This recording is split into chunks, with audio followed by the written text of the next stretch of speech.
Data is king in today's world, regardless of what industry you're in, and many economists believe it is a driver for growth and change. With the numerous social media platforms and network sources, humongous amounts of data are generated every second. But the question is, what do we do with them? How do we use them to solve problems? A lot of individuals and organizations have a lot of data, but do not know how to process them to gain value, and so they outsource this responsibility to experts in some agencies to convert the data into insights. However, if followed correctly, data can be used to solve problems like mapping crime, disaster management, predictions, and so many more. But in as much as having data helps make better and informed decisions, organizations need to be cautious when collecting users' data and sharing it with third parties. Temiloluwa Shobawale, co-founder in Sightly, shares how we can gain more value from our data. Temi, glad to have you on the show today. Thank you very much, Mr. CFE. Glad to see you again. It's been a while. I mean, this is the start of a new year, and I wanted to speak to you around data and its importance going forward. So let's start with how we fared when it comes to maximizing data possibilities in Nigeria in 2021. I think data possibilities in Nigeria is still growing. Our rate is at about 25% right now. Out of 100? Out of 100, yes. Because a data-driven company or a data-driven country, you will know when people use data because the results you get to be enormous. It will be different from what we're actually getting. So in terms of using data, we are just going there. We're about 25%, but we are growing. And I think that there are lots of things like what we are doing, lots of trainings, lots of learnings, lots of new organizations, lots of tools are coming out that can help us. But last year, we tried our best. It was better than the other year. So we are growing gradually. Right, but I think we need to move faster because of the kind of things we need to solve.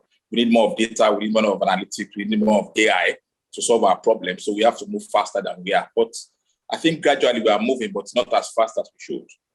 Okay, looking into 2022 and beyond, describe to us how important data is to the survival of our country.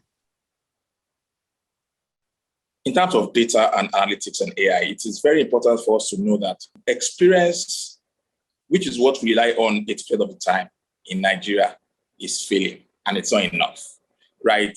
Data and analytics gives you what experience won't give you. That is access to thousands of rows and columns and show you patterns that you will not see, right? Your experience will tell you that you did this last year and this year, and because it worked, doesn't mean it will work this year. But with data, you're able to say, okay, this is what my experience says. You look at data tells me, this is not where you should go this year.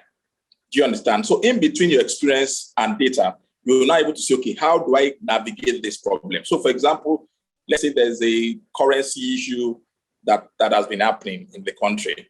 We saw it in 2016, you understand, 2017, and we saw it across. Now, if we're going to solve that kind of problem with data, what you did in 2016, what you did in 2017 is from your experience. But again, when you look at the patterns that you have in the system, you'll be able to see a few correlations to say, if I do this kind of activity, I will get this kind of result. It may be different from what your experience tells you. Do you understand? So what I see happen in Nigeria, and where there's a drawback in Nigeria and use of data is the experience, what you get from data is always different from what the experience tells you. Experience can tell you go in A, but data will tell you go to B, right? Most of the time, we'll still go with experience in Nigeria, as opposed to following what data is telling us, which is more accurate because the levels of data is very high. First of all, in data analytics, you need to prove that there's a correlation. A correlation is when I move A, B moves. That's a correlation. That's the first level. Then you prove causality. Causality is to say that guaranteed if I move A, do you understand? B will always move. But is there a threshold on the kind of organization that should leverage data analysis in their decision-making process?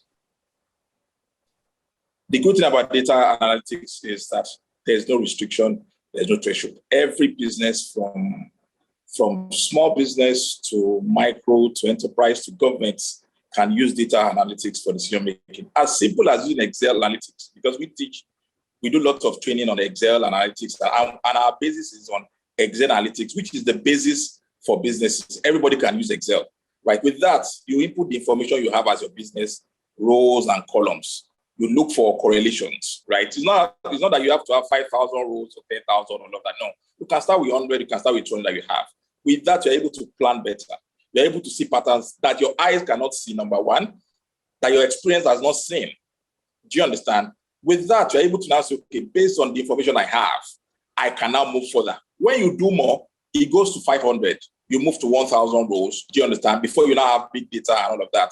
No, there is no limit. Every business can use data analytics for decision making. So for a small business owner watching you now, what would you say are the steps? I know you mentioned Excel, but like, what are the steps? Do they need to start, first of all, by collecting data, before you get to the point where it's being analyzed? What are the steps, Okay, the first step is data collection, like you said. And that comes in various forms. Can come in form of survey. So when you have customers come to your store, ask them questions, right, about your products, your services, your performance, and all of that. That gives you some data and information on how the brand is doing.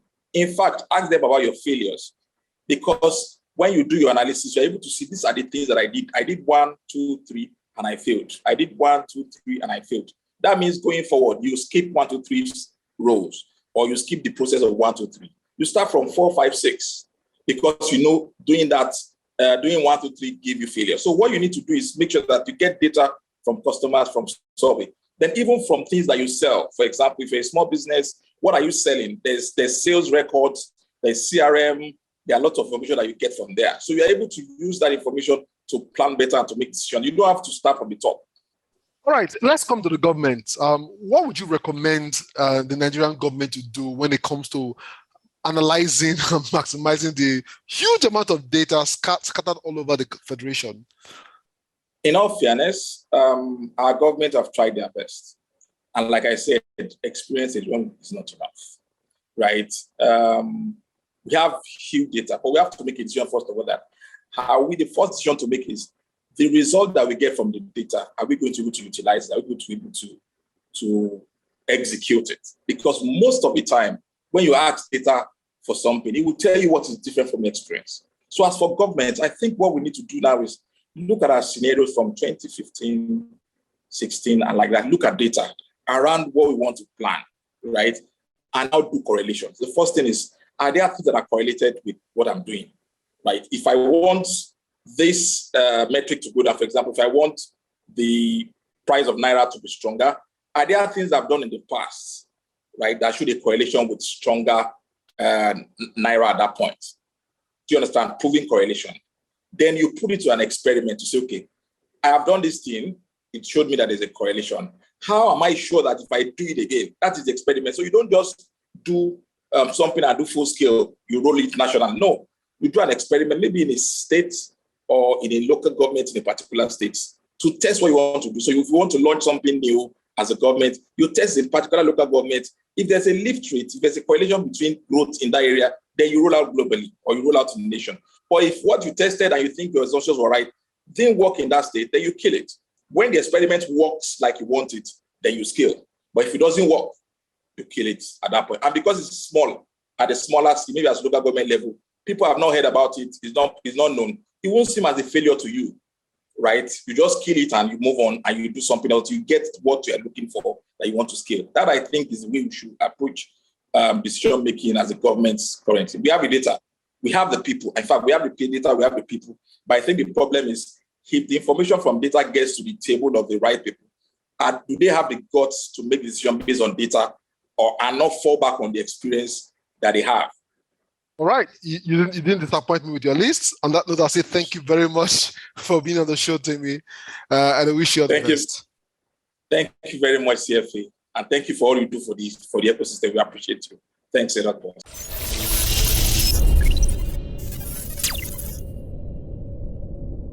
I've been chatting with Temiloluwa Sobowale, co-founder Insightly. As you've heard from him, data analytics can help businesses of all types make better informed decisions. So this is to encourage every organization out there to find ways to leverage data more than you probably did in the previous years. That's it for our show for today. You can watch these and previous editions of the show on Channels TV, YouTube, or cfablog.ng. For Tech Trends, I'm Chukwuemeka Agbata.